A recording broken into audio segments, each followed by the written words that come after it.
If you're taking part in the Melbourne Marathon and want to get your fueling right on the day, stay tuned for this video. Now, I do need to preface this information by stating that I'm not a qualified nutritionist, and there are people out there to be able to more appropriately help manage your individual needs. This is general advice only and based largely off my own personal experience. When fueling for the marathon, we need to consider two important aspects: the fuel that we're taking on leading up to the event, and then the fuel that we're consuming on race day. So I'm sure you've heard of carb loading, but what is carb loading and what's all the fuss about? Well, basically, carbohydrates are the building blocks for muscle performance. And on race day, we want to make sure our muscles are full of glycogen, which is what carbohydrates are converted to inside the body, to maximize our performance. So at the beginning of the week, I like to try and eat a well-balanced, equal portion meals of fats, carbohydrates, and proteins.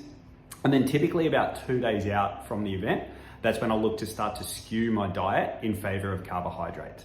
Now, it's really important that we stick to whole foods and try to avoid heavily processed foods. So some great, meals to consider are rice, pasta, and breads.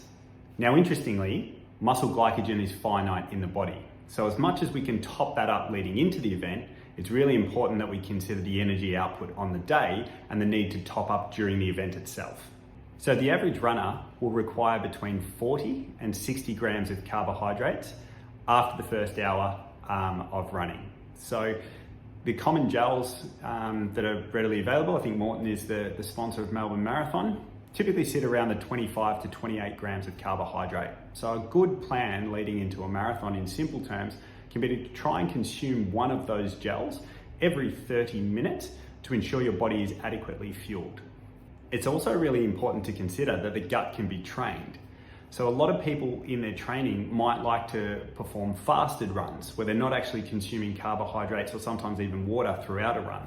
That can be really good in the beginning of your build because it is, training your body to utilize fat as a primary fuel source.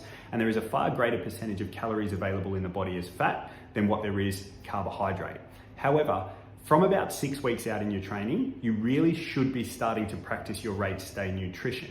Because going from, low intensity, long runs fueled primarily on fat, to then being able to train your gut to take on the requirements of increased energy demand of a PB performance over a marathon, the energy output is quite different, and we need to be taking on a lot more fuel to be able to perform at our best.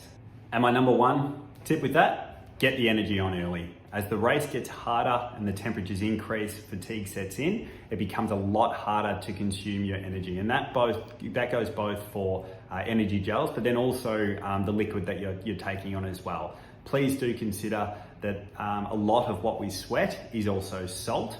So taking on just water throughout the course of a marathon can be a little bit of a risky strategy and lead to cramps if we're not actually replacing the electrolytes that are being lost.